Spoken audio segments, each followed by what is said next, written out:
বিশ্বনবী মুহাম্মদ রাসূলুল্লাহ পৃথিবীতে তিনটা জিনিস ভালোবাসতেন। এক নম্বরে নামাজ, দুই নম্বরে সুগন্ধি, তিন নম্বরে স্ত্রী। নবীজি আয়াতে হাদিসের শেষে বললেন ইমরাআতি বাজহাউজাতি, একালি ডান্স। আমার কাছে ভালো লাগে আমার নিজের স্ত্রী। কার স্ত্রী? আমাদের কাছেও স্ত্রী ভালো লাগে, তবে নিজেরটা ছাড়া অন্যেরটা। নাকি বেশি বলে ফেললাম? মুরব্বী মানুষ নাই, বসবে না। যুবক মানুষ তো টের পাচ্ছেন না? এখানে বহু মানুষ আল্লাহর ওলি বসে আছে, এখনো পর্যন্ত পরকীয়া প্রেম চালিয়ে যাচ্ছে। বলেন বলেন, পরকীয়া প্রেমে যারা লিপ্ত আছে, তিনটা ক্ষতি হবে আপনার দুনিয়ায়। এক নম্বরে আপনার চেহারার উজ্জ্বলতা আল্লাহ নষ্ট করে দেবে। কি কথা বলেন না কেন? দুই নম্বরে রিজিকের অভাব দেখা দেবে জীবনে আপনার। রিজিক মানে শুধু খাবার না, রিজিকের স্তর আছে চারটা। এই সমস্ত স্তরগুলোতে অভাব দেখা দেবে আপনার। তিন নম্বরে মরণ যখন হবে ঈমান পাবেন না, বেঈমান হয়ে মরে যাবেন। এরপরও পরকীয়া প্রেম ছাড়বেন না। কারা হাত তোলেন তো? এক যুগ কে আপনার কি লাইন চলছে? মুরব্বী মানুষ আপনি নাউজুবিল্লাহ, ও তো না বুঝে হাত তুলেছে। বাবার লোক মনে হয়, বাবা শাহজালাল সব হালালের কাছে। মরণের পর পরকীয়া প্রেমে যারা আছে, এরা নারী হোক আর পুরুষ হোক, আরো তিনটা আযাব আল্লাহ বাড়িয়ে দেবে। এক নম্বরে কবরে দেওয়ার সঙ্গে সঙ্গে শাস্তি শুরু হয়ে যাবে। দুই নম্বরে কিয়ামতের দিন আল্লাহ বিচারটা কঠিন করবে। তিন নম্বরে আপনাকে সরাসরি আল্লাহ নিজে জাহান্নামে পাঠাবে। হাদিসটা পড়ার পরে চিন্তা করলাম, এত কঠোর কেন পরকীয়া প্রেম? এত সেই করে দেখি, এত কড়া কেন এ ব্যাপারে? কারণ পরকীয়া প্রেম করলে দেখবেন দুইটা সংসার নষ্ট হয়ে যায়। এক কথা বলেন না কেন? অথচ একটা মানুষকে দুনিয়া থেকে হত্যা করার প্ল্যান যদি কেউ করে, কোরআন বলছে তামাম দুনিয়ার সব মানুষকে মেরে ফেলার প্ল্যান যেন সে করল। একটা মানুষকে যদি বাঁচিয়ে দেওয়ার কেউ প্ল্যান করে, বাঁচিয়ে রাখার চেষ্টা করে, তামাম দুনিয়ার সব মানুষকে সে যেন বাঁচিয়ে রাখার চেষ্টা করল। তামাম পৃথিবী ধ্বংস হয়ে যাওয়া আল্লাহর কাছে এটা কোনো ব্যাপার না, কিন্তু একটা মানুষকে হত্যা করা আল্লাহর কাছে এর চাইতে কঠিন ব্যাপার। পরকীয়া প্রেমের দ্বারা সংসার নষ্ট হয় কয়টা? আরো জোরে কি রাগ হয় আল্লাহ টের পাচ্ছেন? এই জন্য আপনাকে এত সুন্দর চেহারা আল্লাহ দিয়েছেন, এরপরও আপনার চেহারার উজ্জ্বলতা আল্লাহ নষ্ট করে দেবে। ওয়ালাকাদ কাররামনা বানি আদম, আমি বনি আদমকে সবচেয়ে সম্মান দিয়েছি। শুধু এতটুকু না, লাকাদ খালাকনাল ইনসানা ফি আহসানি তাকওয়িম, এ পৃথিবীতে যত আকৃতি আমি বানিয়েছি, সবচাইতে সুন্দর আকৃতি দিয়েছি আমি আল্লাহ মানুষকে। অথচ এই আকৃতিটা আল্লাহ নষ্ট করে দেবে। চেহারার ভেতরে একটা উজ্জ্বলতা আছে, কালো হলেও একটা উজ্জ্বলতা ভাব থাকে, ওইটা আল্লাহ নষ্ট করে দেবে। দুই নম্বরে আপনার রিজিকের যে স্তরগুলো আমি বলছি, এটা তাফসীরের ভেতরে ফি জিলালিল কোরআনে আছে। রিজিক মানে শুধু খাবার না, এখানে চারটা স্তরের কথা আছে রিজিকের। এই চারটা বিষয় আল্লাহ আপনার থেকে বরকত তুলে নেবে, অভাব দেখা দেবে আপনার। এই যে সম্মান, এটাও রিজিক, এটা নষ্ট হয়ে যাবে। এই যে খাবার খান, এটাও রিজিক, এটাও নষ্ট হয়ে যাবে। ক্ষমতা পাওয়ার জন্য মানুষ চেষ্টা করে, ওইটাও রিজিক, ওইটাও আপনি হারাবেন। সবচাইতে বড় বিষয় হচ্ছে মারা যাওয়ার সময় আপনি ঈমান পাবেন না। আপনি নামাজি হতে পারেন, রোজাদার হতে পারেন, হজ করে আসতে পারেন, পরকীয়া প্রেম যদি বন্ধ না করেন, আপনি বেঈমান হয়ে মারা যাবেন। বলেন নাউজুবিল্লাহ। আমার মনে হয় এখন আপনাদের ছেড়ে দিতে মনে চাবে কি? ঘৃণা করে ছেড়ে দেবেন। মরণের পরে যে শাস্তিগুলো তো আরো ভয়ঙ্কর শুনলেন। কবরে দেওয়ার সঙ্গে সঙ্গে উপরে আমরা ফুল দেব, মোজাইক পাথর দিয়ে টাইলস লাগিয়ে সুন্দর করে রেখে আসবার ভেতরে আল্লাহ নিজে আগুন লাগিয়ে দেবে। লাহুম মিন জাহান্নামা মিহাদু ওয়া মিন ফাওকিহিম গাওয়াশ।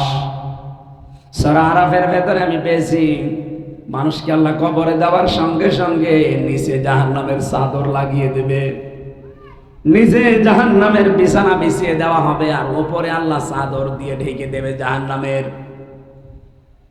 2 নম্বরের শাস্তি তো আরো কঠিন। আল্লাহ বলেন আমি হিসাবটা কড়া করব। যদিও সহজ হিসাবের জন্য নবীজি প্রতিদিন 100 বার করে দোয়া করতেন, আল্লাহুম্মা হাসিবনি হিসাবান ইয়াসীরা, আল্লাহ তুমি আর যাই করো আমার হিসাবটা সহজ করে দিও। অথচ যারা দুনিয়ায় পরকীয়া প্রেমী আছেন তাদের হিসাব হরে বড় কঠিন এবং ভয়ঙ্কর। আল্লাহ যদি 1 গ্লাস পানির হিসাব কারো কাছে চায় সে দিতে পারবে? বলেন বলেন। তাফসীরে মারিফুল কোরআনের ভেতরে একটা ঘটনা পড়ছিলাম। আল্লাহর এক বুজুর্গ বান্দা 1000 বছর 100 বছর পর্যন্ত 100 বছর একাধারে ইবাদত বন্দেগী করেছে। দিনের বেলা রোজা রাখতো আর জিহাদ করতো, আর রাতের বেলা তাহাজ্জুদে কাটাতো। 100 বছর পরে চিন্তা করছে আমার যে হায়াত পার করলাম, আমি জান্নাত পেয়ে বসে আছি। হঠাৎ ঘুমের ভেতরে ঘুমের স্বপ্ন দেখছে কিয়ামত কায়েম হয়ে গেছে। আল্লাহ ডাক দিয়ে বলে বান্দা তোকে আমি জান্নাত দিয়ে দিলাম, যা। লোকটার মনের ভেতরে একটা অহংকার তৈরি হয়েছে, কি আমি এত ইবাদত করলাম, একটু মারহাবাও দিল না, শুভেচ্ছা স্বাগতম কিছুই দিল না, বলছে যা জান্নাত দিয়ে দিলাম। একটা কথা হলো। মনের ভেতরে কামনা দেখে আল্লাহ টের পেয়েছেন, ডাক দিয়ে বলে বান্দা দাঁড়া। ফেরেশতাদেরকে বলছে রে জাহান্নামে যে জায়গায় গরম ওঠে ওই জায়গার মাঝখান দিয়ে একটু ঘুরিয়ে নিয়ে আয়। যেখানে গরম বেশি হয় ওই জায়গার পাশ দিয়ে ঘুরিয়েছে, পানির পিপাসায় কলিজা ফেটে যাচ্ছে। ডাক দিয়ে বলে ফেরেশতা একটু পানির ব্যবস্থা করো, আমার কলিজায় ছাতি ফেটে যায়।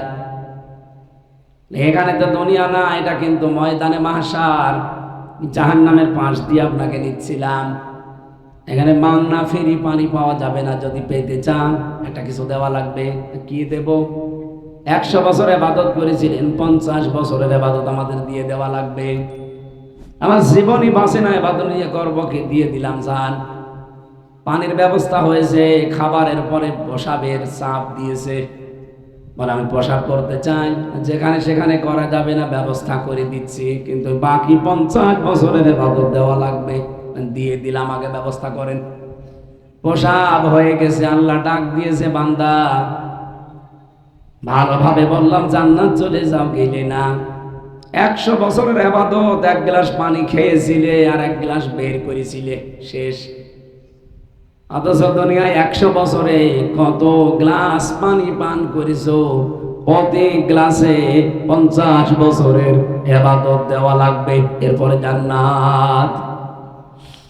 লোকটা সেজদায় পড়ে বলে রব্বুল আলামিন আমারে মাফ করে দেন, আমি বুঝতে পেরেছি দুনিয়ায় হিসাব যদি কেউ আল্লাহ তুমি চাও কারো হিসাব দেওয়া সম্ভব না। নবীজি মাঝে মাঝে সাহাবীদেরকে বলতেন আল্লাহ যদি কারো কাছে হিসাব চাই কেউ জান্নাতে যেতে পারবে না। সাহাবী হযরত আবু হুরায়রা বলেন আমি নিজে হাদিসটা বর্ণনা করছি। জিজ্ঞাসা করলাম হে নবী আপনি বিশ্ব নবী কেঁদে ফেললেন। ডাক দিয়ে বলে আবু হুরায়রা আমিও আল্লাহর দয়া রহমত ছাড়া জান্নাত পাবো না, যদি আল্লাহ হিসাব নেয় আমি মুহাম্মদও জান্নাত পাবো না। যারা আগে পেছনের সব অপরাধ আল্লাহ মাফ করে দিয়েছেন, মা তাকদ্দামা মিন যামবিহি ওয়া মা তাআখার, আগে পেছনের সব অপরাধ আল্লাহ মাফ করেছে, এরপরও প্রতিদিন তিনি হিসাব দেওয়ার ভয়ে 100 বার করে আল্লাহকে বলতেন আল্লাহুম্মা হাসিবনি হিসাবান ইয়াসীরা। হযরত আবু হুরায়রা হাদিসের শেষের দিকে বলেন আমি জিজ্ঞাসা করলাম হে নবী আপনি যে প্রতিদিন 100 বার করে হাসিবনি হিসাবান ইয়াসীরা বলেন যে হিসাব সহজ, এই সহজ হিসাবটা কি? নবীজি বললেন কিয়ামতের দিন হিসাবান ইয়াসীরা বলতে আল্লাহ এটাই বুঝিয়েছেন, এটা সূরা ইনশিকাকের ভেতরে আয়াতটা পাবেন। ফাসাউফা ইউহাসাবু হিসাবান ইয়াসীরা। নবীজি বলেন কিয়ামতে আল্লাহ যাকে মাফ করতে চাইবে, মনে করেন আবু জাফরকে, এই লোকটাকে আল্লাহ ডাক দিয়ে সামনে দাঁড় করাবে, জিজ্ঞাসা করবে এই কাজ করেছিলি। যেহেতু উনি জানে আল্লাহ আমার মনের খবরও জানে, সবগুলো একটা একটা করে স্বীকৃতি দেবে, হ্যাঁ আমি করেছি। কান্নায় ভেঙে পড়বে। রব্বুল আলামিন শেষে বলবে যা তোরে গোপনে মাফ করে দিলাম, কাউকে কিছু বলবি না, জান্নাতে চলে যা। এর নাম হিসাব ইয়াসির। পরকীয়া প্রেম করলে এই হিসাবটা হবে না, আপনার হিসাব আরো কড়া হবে, কঠিন হবে। 3 নম্বরে নবীজি হাদিসের শেষে বললেন এই লোকটাকে আল্লাহ নিজে জাহান্নামের দিকে এগিয়ে দেবে, যা জাহান্নামে যা। وَإِن مِّنكُمْ إِلَّا وَارِدُهَا كَانَ عَلَى رَبِّكَ حَتْمًا مَّقْضِيًّا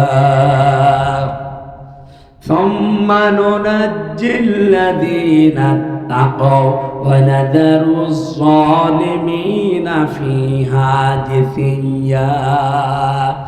সূরা মরিয়মের 71-72 নাম্বার আয়াতে আছে। আমি লম্বা করে দলিলগুলো বলতে পারছি না, বাড়িতে যে ব্যাখ্যাটা আপনি দেখে নিয়েন, আমি আয়াত নাম্বার বলে দিয়েছি। যে কথাটা তুলেছিলাম পরকীয়া প্রেম, এই শব্দটা থেকে, যেহেতু বাস্তবে বহু মানুষ এই রোগে রোগী আছে। আল্লাহ রাব্বুল আলামিন কোন পুরুষের নামে কোরআনে সূরা দিলেন না, মেয়েদের নামে দিয়েছেন। নবীজি বলছেন আমার কাছে আমার নিজের স্ত্রী পছন্দনীয়, ভালো লাগে, আমি ভালোবাসি। আমাদের উচিত হবে স্ত্রী লোক মানে নিজের স্ত্রীকে ভালোবাসা। অন্যের স্ত্রীর প্রতি যে মহব্বত গুলো আছে এই মুহূর্তে ডিলিট করে দেবেন তো? একজন আছে, ঠিক আছে, আলহামদুলিল্লাহ। মেয়েদের নামে আল্লাহ সূরা দিয়েছেন 2 নাম্বার কারণে পেয়েছি। আপনি কোরআন শরীফের ভেতরে দেখবেন যেখানে ছেলে মেয়ে এরকম কোন নাম আছে, আল্লাহ পাক আগে মেয়ের নাম দিয়ে আরম্ভ করেছেন। ইয়াখলুকু মা ইয়াশাউ ইয়াহাবু লিমান ইয়াশাউ ইনাসা ইলা আখিরি আয়াত।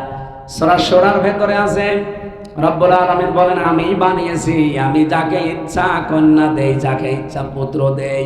আগে কন্যার নাম, তারপরে পুত্রের নাম।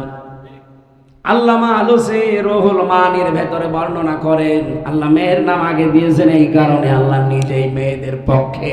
সুবহানাল্লাহ বলতে পারেন না? এখানে প্রায় 15টা কারণ দেওয়া আছে, আমি 2টা মাত্র বললাম, বাকিগুলো আমি বাদ দিচ্ছি কারণ আমার কণ্ঠ বসে গেলে সব মাঠে মারা যাবে। এবার আরম্ভ করছে সূরা নিসার 31 নম্বর আয়াত।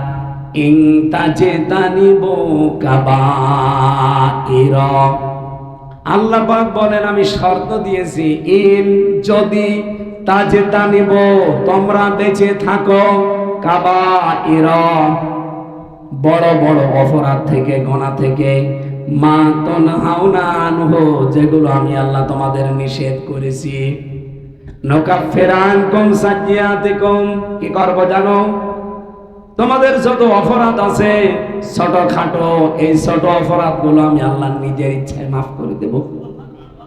এতটুকু আল্লাহ শেষ করেননি, ওয়ানুদখিলকুম আমি নিজে তোমাদেরকে প্রবেশ করাবো, মুদখালান কারিমা সম্মানজনক একটা স্থানে, তার মানে জান্নাতে। এটা বাংলা অর্থ ছিল। এবার আসেন আমরা একটু ব্যাখ্যায় যাই। আমি যে বললাম আল্লাহ পাক ছোটখাটো অপরাধ মাফ করে দেবে, এটা কোথায় পেলেন? এটা তো আর এই আয়াতে নেই। নুকাফির আনকুম সাইয়্যাতিকুম দেওয়া আছে যে তোমাদের অপরাধ আল্লাহ মাফ করে দেবে। কোন অপরাধ? ছোট অপরাধ। এটা কোথায় আছে? সূরা যে কালকে যে ব্যাখ্যাটা করেছিলাম সূরা নজম 32 নম্বর আয়াতের প্রথম অংশে পাবেন, আল্লাযীনা ইয়াজতানিবুনা কাবায়িরাল ইসমি ওয়াল ফাওয়াহিশা ইল্লাল লামাম। এই যে ইল্লাল লামামের ব্যাখ্যায় আমি তাফসীর 1টা 2টা না অনেকগুলো মিলিয়েছি।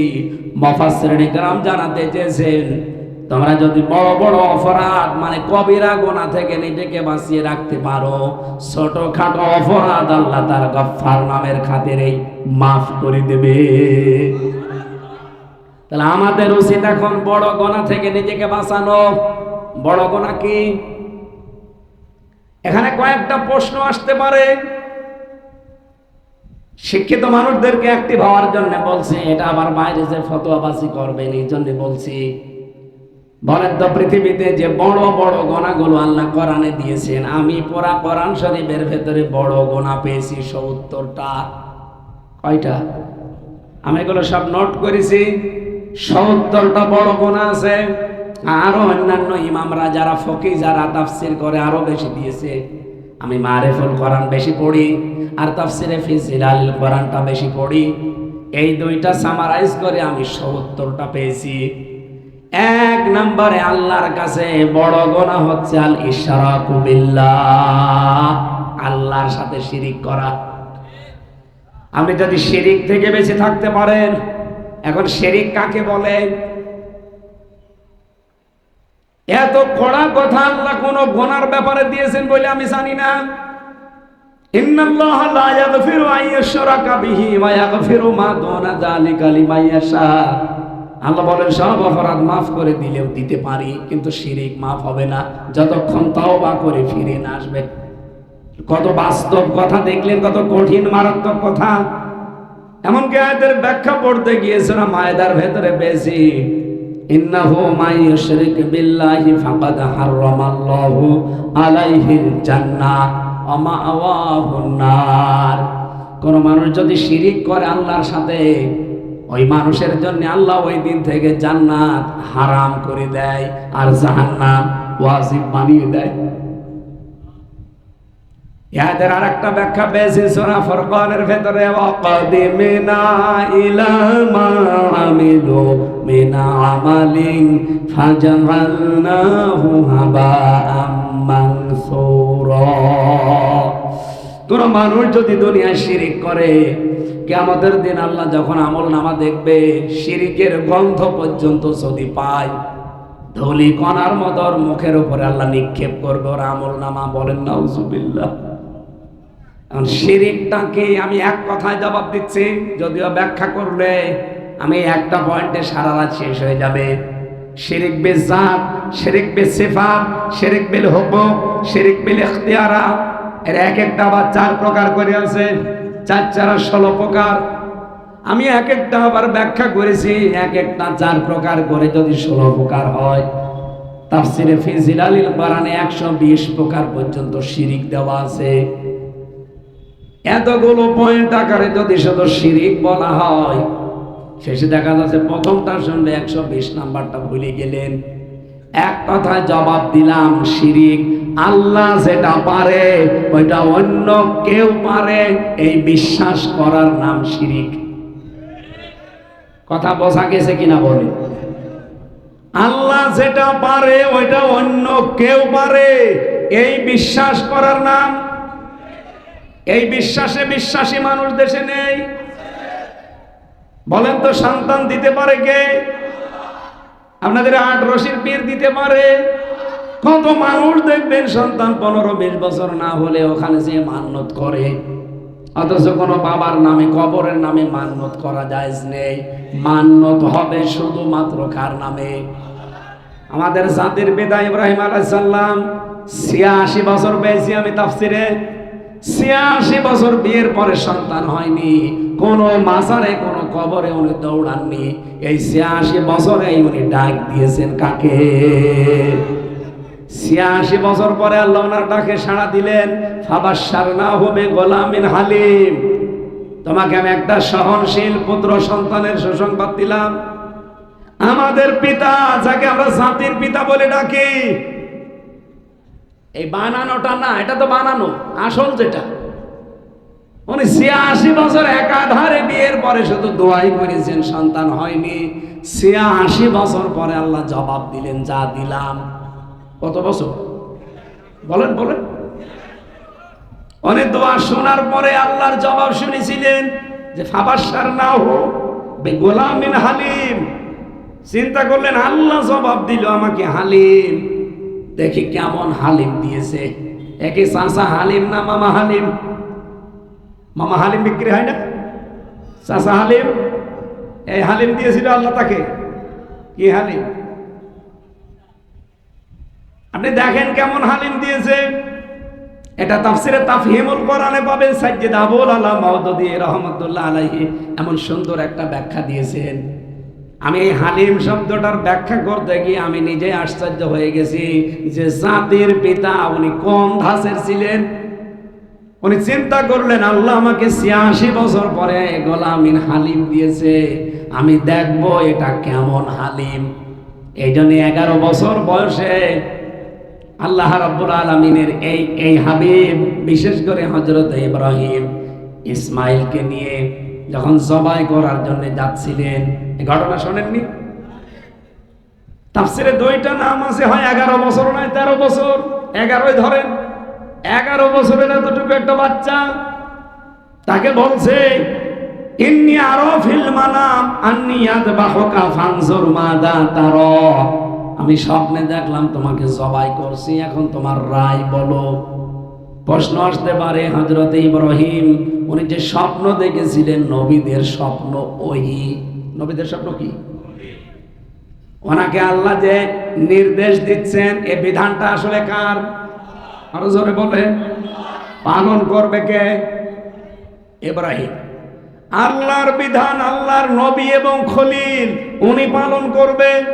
এতটুকু ১১ বছরের বাচ্চার কাছে জিজ্ঞাসা করার দরকার কি?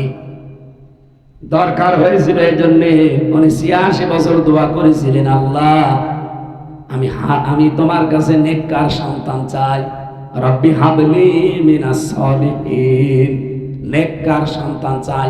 অন্য কিছু বলেননি, শুধু এটা বলেছেন। ছেলে চাই না মেয়ে চাই তাও বলেননি, বলেছিলেন নেককার সন্তান চাই। ৮৬ বছর পরে আল্লাহ যে জবাব দিয়েছেন, উনি এই জবাবটা নিয়ে চিন্তা করলেন আল্লাহ কেমন হালিম দিল, আমি এইটা আজকে পরীক্ষা করব। যেহেতু জন্মের পরে তার কোনো খোঁজ খবর রাখি নাই, মরুভূমিতে ফেলে এসেছিলাম, এ পর্যন্ত কোনো খোঁজ নেয়নি। একবারে ১১ বছরে বয়সে যে বলছে আমি স্বপ্নে দেখলাম তোমাকে আমি জবাই করছি, এখন তোমার রায় বলো। বিধান আল্লাহর পালন করবে আল্লাহর খলিল, এখানে ছোট মানুষের কাছে জিজ্ঞাসা করার দরকার কি? মুফাসসির লিখেছেন এইটাই হযরত ইব্রাহিম জাতির পিতা, তিনি জানতে চেয়েছিলেন আল্লাহ যে আমার জবাব দিল, আমি গোলামিন হালিম দিয়েছি, কেমন হালিম আমি আজকে পরীক্ষা করব। সত্যি সত্যি তিনি যে হালিম ছিলেন জবাব দিয়েছেন, ক্বালা ইয়া আবাতি ফাআল মা তুমার সাতাজিদুনি ইনশাআল্লাহু মিনাস সাবিরিন। হযরত ইসমাইল বলছে, বাবা আপনি যা আদিষ্ট হয়েছেন পালন করেন, আপনি আমাকে ধৈর্যশীলদের মধ্যে পাবেন। কয়টা কথা বললেন আয়াতে?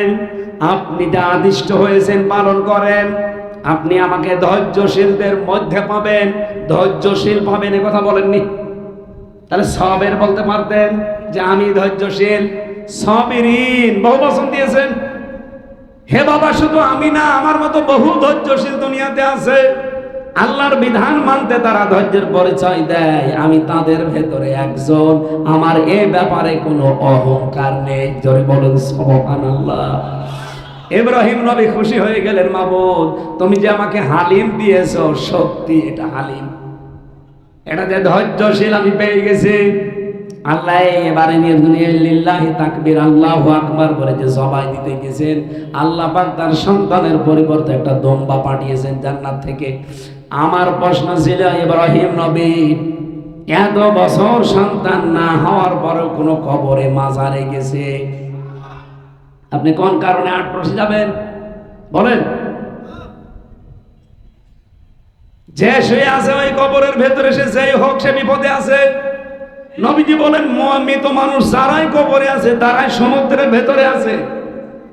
আপনি তার কাছে যে নিজের সমস্যার কথা বলবেন, নিজের সন্তান হয় না সে কথা বলবেন, আপনি প্রকাশ্য শিরিক করে অলরেডি মুশরিক হয়ে গেছেন।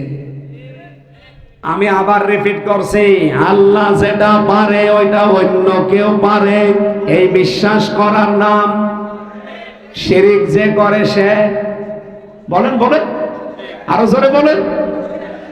মুশরিকের প্রায় 9টা গুণাগুণ পাবেন দুনিয়ায়। একটা গুণ হচ্ছে এরকম, কাবুরু আলাল মুশরিকিনা মা তাদউহুম ইলাইহি। আল্লাহ পাক বলেন সূরা শূরার 13 নম্বর আয়াতের মাঝে, এটা আছে শেষের আগে। নবী আপনি দিন কায়েমের জন্য, আল্লাহর বিধান কায়েম করার জন্য মানুষকে ডাকেন। আপনার এই কথা শুনলে সবচাইতে বেশি মন খারাপ হবে, রাগ হবে তাদের যারা মুশরিক। আজ এই জমিনে আমরা আল্লাহর বিধান কায়েমের কথা বলি, সে জামাত ইসলামের নাম নিয়ে হোক, চরমনাই পীরের নাম নিয়ে হোক, খেলাফতের নাম নিয়ে হোক, হেফাজতের নাম নিয়ে হোক। বলেন তো ইসলামী দল যারাই আছে দেশে, কেউ কি বলে আসেন আমরা বাবার আইন কায়েম করি? কি বলি আমরা? বলেন বলেন, আসেন আমরা আল্লাহর আইন কায়েম করি, আল্লাহর বিধান চালু করি। এটা জামাত ইসলাম বলুক, আপনার সমস্যা কি? ওর বাবার কথা তো বলে না, বলে আল্লাহর বিধানের কথা। আল্লাহ বললেন হে নবী আপনি যখনই বলবেন আসো আল্লাহর বিধান কায়েম করি, এ কথা শুনলে সবচাইতে বেশি মন খারাপ হবে, রাগ হবে কাদের? আপনি কি মুশরিক? আপনার রাগ হয় কেন? আপনি বলছেন না আমি মুশরিক না, অবশ্যই আপনি মুশরিক, কারণ আল্লাহর কথা তো আর মিথ্যা হতে পারে না। অবশ্যই আপনার দ্বারা কোনো শিরিক হচ্ছে, আপনি টের পাচ্ছেন না? আপনি আবিষ্কার করেন যে কোন শিরিক হচ্ছে আপনার দ্বারা। শিরিক না হলে তো আপনি মুশরিক না। কি কথা বলেন না কেন? শিরিক করলে মানুষ কি হয়? আর মুশরিকের কাছে আল্লাহর বিধান কায়েমের কথা বললে খারাপ লাগে। সুতরাং এই বাংলাদেশে আল্লাহর বিধানের কায়েমের কথা আমরা যারা বলি, এই কথা শুনলে যাদের রাগ হয়, মন খারাপ হয়, এরা আসলে কি?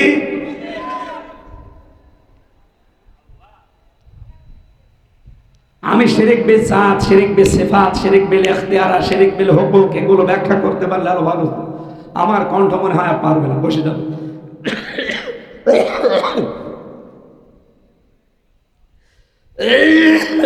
গরম পানি তো দেন তো। সুবহানাল্লাহ আলহামদুলিল্লাহ লা ইলাহা ইল্লাল্লাহ, সুবহানাল্লাহ আলহামদুলিল্লাহ। ডাক্তারে বারবার বলছিল যে কথা বন্ধ করে রাখেন, 5-6 দিন তাহলে ঠিক হয়ে যাবে, কিন্তু কথা বন্ধ করলে তো মানুষ মানছে না।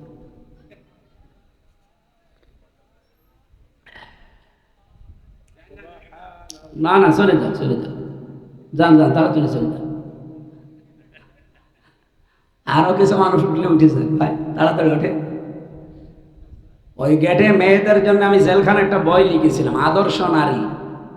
যদি পান এটা নিয়ে মেয়েকে পড়াবেন, মেয়েকে হোক, বউকে হোক, বোনকে হোক, মাকে হোক, এটা পড়াবেন। 128 পৃষ্ঠা আমি ওখানে বসে বসে হালকা পাতলা লিখে বাইরে এসে পাবলিশ করেছি। ওই গেটে গাড়িতে আছে, যাওয়ার সময় নিয়ে পড়াবেন, কাছে লাগবে। আদর্শ নারী, অনেক তথ্য দেওয়া আছে ওর ভেতরে।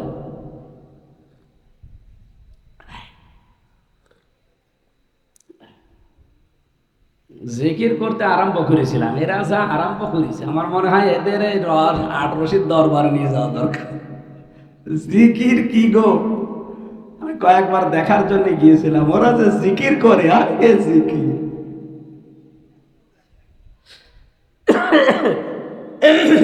কাশি উঠেছে। সম্মানিত ভাইরা, এই বড় বড় গোনা যেগুলো আছে এগুলো থেকে মুক্ত থাকা দরকার আমাদের। পিতা মাতার অবাধ্য হওয়া, চুরি করা, ডাকাতি করা, ছিনতাই করা, আর একটা আছে ওটা আমি নাই বা বললাম, চাঁদাবাজি করা। এটা কি বাংলাদেশে আছে? এটা কি গুনাহ? কবিরা গুনাহ। বলেন বলেন। অনেকেই কবিরা গুনাহ করবে কিন্তু কিছু বলা যাবে না। এদেশে এরকম মানুষ নেই? ও বলছে আমি চাঁদাবাজি করবো, আপনার কি? আপনার কাছে করেছি, যার কাছে করেছি সে তো ভালোই দেয়। এটা যে কবিরা গুনাহ হয়তো ও জানে না। ভাই যদি আজকে আলোচনা শুনে থাকেন, এটা রেকর্ড হচ্ছে, আপনি এই কবিরা গুনাহ ছেড়ে দেবেন। তাহলে ছোটখাটো যে অপরাধগুলো আমরা করি এগুলো আল্লাহ মাফ করে দেবে। আরো জোরে বলেন। মদ খাওয়া, বলেন বলেন, হারাম মানে কবিরা গুনাহ। আমি জাহাঙ্গীরনগর বিশ্ববিদ্যালয় নিয়ে কিছুদিন আগে একটা তথ্য বলেছিলাম যে ওখানে মদ খায় এমন এমন ছেলে মেয়ে আছে, ওরা বিশ্বাসই করলো না, বাংলাদেশের মানুষ আমাকে পাগল বললো। অথচ কয়েকদিন আগে একেবারে 16 জন হাতে নাতে খাওয়া অবস্থায় ধরা পড়েছে। এখন অনেকে বলছে হামজা হুজুর ঠিক বলেছে। হামজা তো ঠিকই বলে, হয়তো কিছু কিন্তু সিলিপার দান হয়ে মিস্টেক হয় কিছু কথা, সেটার জন্য আমি ভুল স্বীকার করেছি, কিন্তু কিছু বিষয় তো সত্য। এখানে যে মদ ছেলে মেয়েরা খায় এটা প্রকাশ্যে ধরা পড়েছে, একজন দুইজন না, কয়জন? 16 জন। এখন ভার্সিটি কর্তৃপক্ষ কি বলবেন? যে এরা ভুল করে খেয়েছে। এই কবিরা গুনাহ থেকে মুক্ত হন। ছোটখাটো অপরাধ আল্লাহ রাখবে না, আর কোনো অপরাধ যদি মাফ হয়ে যায় মানুষের জীবনে, আল্লাহ বলেন ওই জায়গাটা আমি পুরা নেকি দিয়ে পরিবর্তন করে দেই। অনদখিলকুম মুদখালান কারীমা, সম্মানজনক জায়গায় আমি আল্লাহ তাকে পৌঁছিয়ে দিই, তার মানে জান্নাতে। এই বাংলাদেশে ইসলাম কায়েম হয় না শুধুমাত্র এই 63 বছরের উপরে যারা এরকম মুরব্বীগুলোর কারণে। আপনি দেখেন, যদিও কথাটা বলতাম না আমি, তারপরও শিক্ষার জন্য বলছি, একটা আশা সঞ্চার হবে। এই যে সিরাত ইবনে হিশাম, ওখানকার বর্ণনা পেয়েছি, আর আমি ওর সাথে একটা জিনিস মিলিয়েছি। আমি তো আর আন্দাজে মিলাইনি, আমি লিখেছি, মিলিয়ে মিলিয়ে লিখলাম। দেখেন তো আমার এটা ঠিক হয় কিনা। 100 ভাগ না হলেও কিছুটা হবে। ওই সময় সমগ্র আরব জাহানে নেতা ছিল 42টা। কয়টা? এটা ক্লাস চলছে, ভাই জবাব দেবেন, আপনি না শুনলেও এখানে আলেমরা আছে। 42 জন নেতা ছিল পুরা আরব জাহানে। সমগ্র আরব জাহানে কয়টা নেতা ছিল? আর একবার বলেন। 36টা গোত্র ছিল, বংশ বলা হয়। বংশ বলেন তো নাকি? বংশ, গোত্র, দল যাই বলেন। এই 36টা গোত্রের 36 জন লিডার ছিল। দলপতি বলেন, লিডার বলেন, সর্দার বলেন, যাই বলেন, ছিল এক একজন পরিচালক ছিল। জাতীয় 3টা জাতি ছিল প্রতিষ্ঠিত। একটা হচ্ছে ইহুদি জাতি, একটা খ্রিস্টান, আর একটা মুশরিক। ওরা আরব জাহানের ভেতরে এই 3টা জাতি প্রতিষ্ঠিত জাতি ছিল। আর একটা জাতি ছিল নিভু নিভু অবস্থায়, হানিফ। কি বললাম? বলেন বলেন। হযরত আবু বকর সিদ্দিক, হযরতে খাদিজাতুল কুবরা, ওয়ারাকা ইবনে নাউফেল, এই সমস্ত মানুষগুলো এই ধর্মটা মেনে চলত। তারা শিরিক করত না, কিন্তু তারা দিনে হানিফ মেনে চলতো। ইব্রাহিম আলাইহিস সালাম থেকে এটা আসতেছে। 36টা গোত্রের 36 জন নেতা ছিল, গোত্রপতি ছিল, বংশের প্রধান ছিল, সর্দার ছিল। আর এই যে জাতীয় জাতা কি 3টা প্রতিষ্ঠিত জাতির 3 জন জাতীয় নেতা ছিল। 3টা জাতীয় নেতা পুরা আরব জাহান কভার করত। একটা হচ্ছে ইহুদিদের জাতীয় নেতা, তার নাম মারহাব, আপনি ইতিহাস পড়বেন এটা পাবেন। খ্রিস্টানদের জাতীয় নেতার নাম ছিল মুখাইরে, আর মুশরিকদের জাতীয় নেতার নাম ছিল আবু জেহেল। কয়জন হইল? না, ওই যে 36 আর 3 কত? জাতীয় নেত্রী ছিল পুরা আরব জাহানে 3 জন। এই আবু জাহেলের স্ত্রী ছিল নাকিরা, এ জাতীয় নেত্রী। আবু সুফিয়ানের স্ত্রী ছিল হিন্দা, এটাও জাতীয় নেত্রী। আবু লাহাবের স্ত্রী ছিল জাতীয় নেত্রী উম্মে জামিল। 39 আর 3। আমার কথা মিলছে?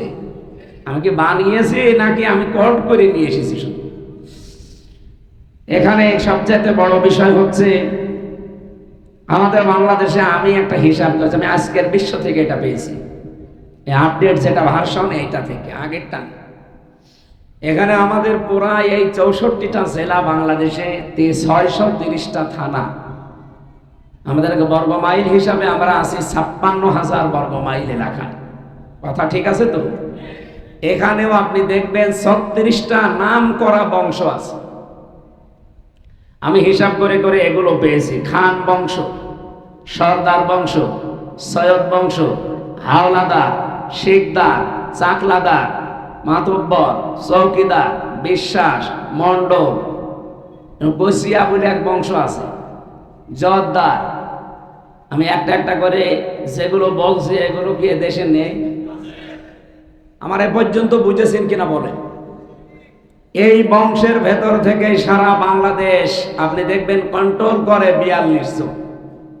জাতীয় নেতা আছে পুরুষের ভেতরে 3 জন, জাতীয় নেত্রী আছে মহিলাদের ভেতরে 3 জন।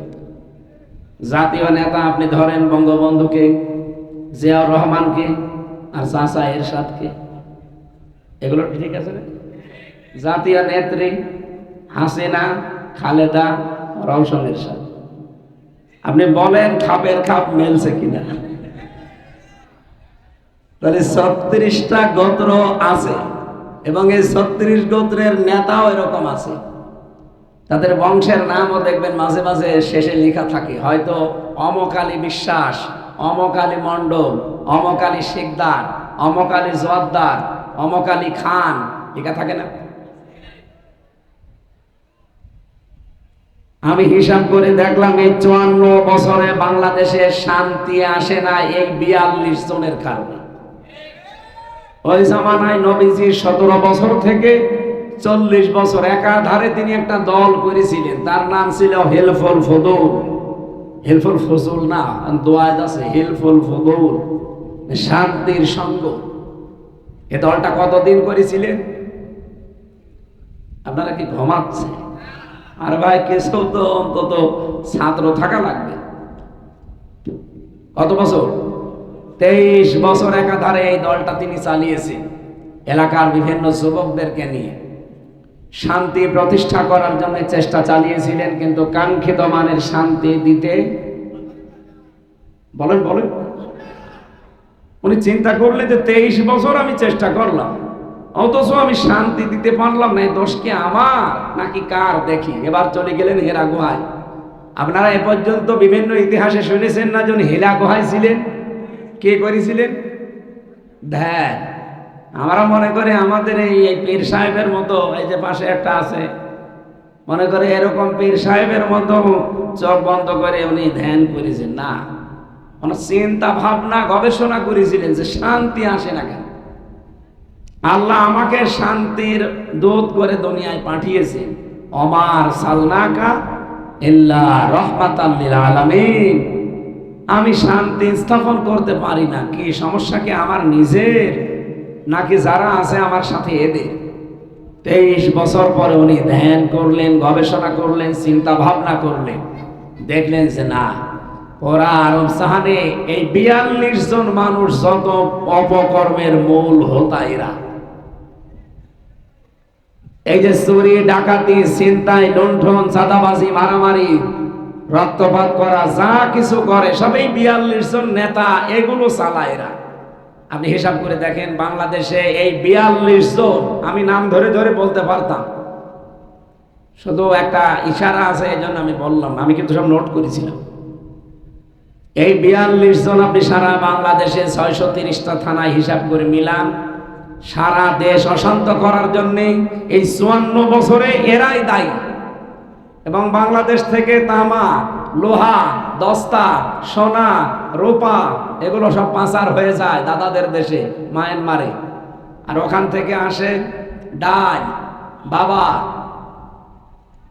ডাল তো মসুরের ডাল আসে না, কি ডাল আসে? বাবা। কি আপন বাবা আসে? কি বাবা? বাবা।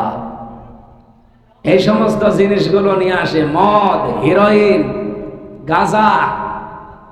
এমনকি এই দেশে স্বাধীনতার পরে এখন অনেকেই দাবি তুলছে, আমার কুষ্টিয়ায় এক অ্যাডভোকেট, ও কি খেয়ে লেখাপড়া করেছে আল্লাহ জানি, ও ডিসি সাহেবের কাছে বলছে, ডিসি সাহেব লালনের মাজারে এখন মেলা আরম্ভ হবে, আমরা এবার গাঁজা খাওয়ার বৈধতা চাই।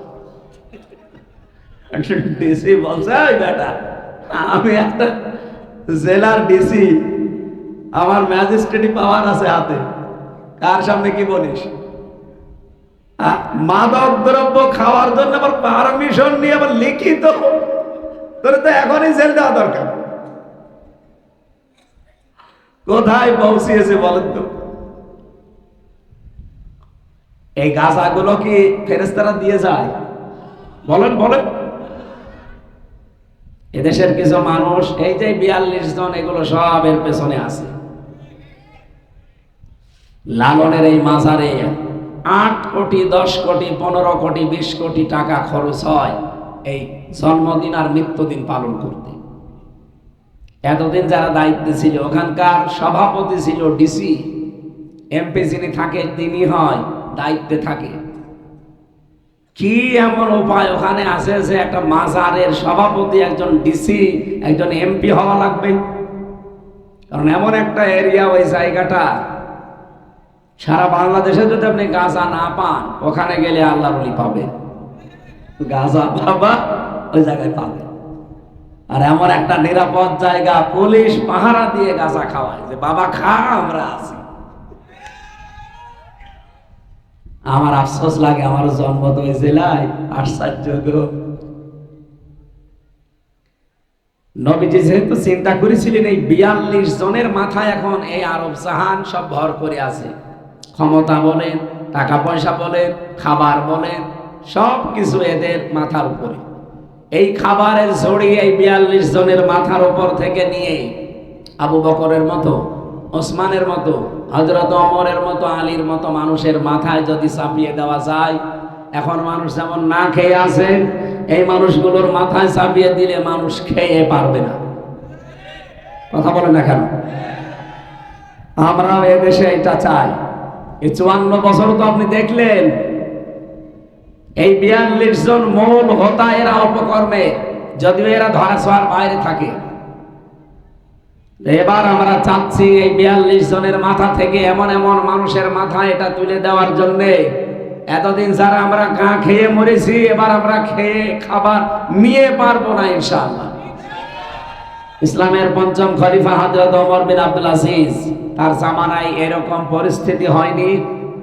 7 দিন একটা লোক যাকাতের টাকা নিয়ে ঘুরছিল যে আমি যাকাত কারে দেব। 7 দিন পরে একটা লোকও পাইনি। সুবহানাল্লাহ বলতে পারেন না? এরকম একটা দৃশ্য বাংলাদেশে আমরা দেখতে চাই না। না, এতগুলো মানুষ হবে হবে না মানে দেশের সম্পদ কম আছে, শুধু সুষ্ঠু বন্টন হয় না, আর খাবারে ভেজাল দেওয়া বন্ধ হয় না। এটা বন্ধ করে দেন। মালয়েশিয়া আমি ঘুরেছি, এই দেশের থেকে 5 ডবল বড়। পুরা এরিয়া আমার ঘোরা শেষ, আমি দেখেছি ওই দেশটা দাঁড়িয়ে গেছে। মালয়েশিয়া দাঁড়িয়েছে 2004 সাল থেকে, এখন চলছে 25 সাল। 21 বছর ওরা বিশ্বের মানচিত্রে আজ একটা দেশ মালয়েশিয়া, অথচ আমাদের চাইতে নিচে ছিল। সিঙ্গাপুর আজ 21 বছরে দাঁড়িয়ে গেছে। পৃথিবীতে 257টা দেশ, যদি কেউ সিঙ্গাপুরকে গণনা করতে চান, 1 থেকে 10-এর ভেতরে রাখতে হবে। অথচ দেশটা মাত্র 42 কিলোমিটার এদিক থেকে ওইদিকে। আপনি চিন্তা করতে পারেন মাত্র 21 বছরে তারা কোথায় পৌঁছিয়েছে। তারা তো কোরআনের আইন মেনে চলে না, শুধু যে আইন বানিয়েছে ওই আইনের প্রয়োগ আছে, এই কারণে ওরা শান্তিতে আছে। খাদ্যে ভেজাল যদি ধরা পড়ে সিঙ্গাপুরে আর মালয়েশিয়াতে, কোনো বিচার নেই, সঙ্গে সঙ্গে মেরে ফেলবে। আমাদের দেশে আপনি 5টাকে এরকম করেন ফরিদপুরে, এই ফরিদপুর পুরা জেলায় কেউ খাদ্যে ভেজাল দেওয়ার সাহস দেখাবে না। আর খাদ্যে যদি ভেজাল না হয়, আপনার এত রোগও হবে না। এই যে আমার গলা বসে যায়, এত কাশি হয়, আমি তো ওখানে 15 দিন ছিলাম, একটা দিন তো কাশি দিলাম না, কোনো খাদ্যে ভেজাল নেই। আর এখানে এসে এক একদিন 200 বার করে কাশি দেওয়া লাগছে।